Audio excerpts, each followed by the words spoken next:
El tiempo mañana en Santiago de Compostela va a ser lluvioso, como si fuese una novedad. Pero fíjate en las curvas de este mapa y en las de todos los mapas.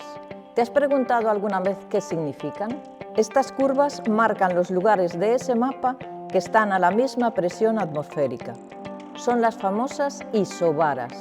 Iso quiere decir igual y bar es la unidad de medida de la presión atmosférica.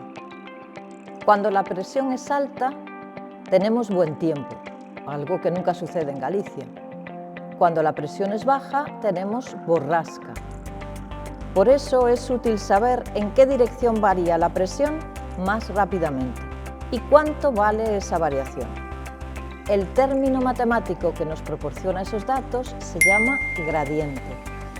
Veamos otro ejemplo. Pensemos que estoy aquí en el Cizmaga y quiero ir al Pico Sacro. Este mapa de aquí me puede ayudar. Resulta que hay un camino casi en línea recta, pero este mapa no me proporciona la información de a qué altura sobre el nivel del mar está cada punto del camino. Conocer la dirección que nos indique el camino más corto para llegar al lugar más alto puede ser determinante para hacer que la caminata se nos haga más llevadera. Igual que con la presión atmosférica, en nuestro mapa podemos pintar curvas que unan puntos que están a la misma altura sobre el nivel del mar. Este tipo de curvas se llaman curvas de nivel. Desde luego no le echaron imaginación para ponerle el nombre.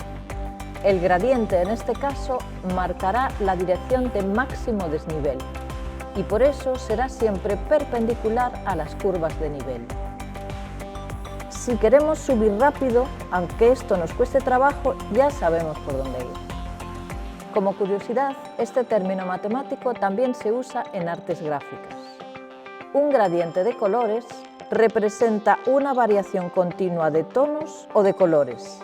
Aquí tenemos otra vez la palabra clave, variación.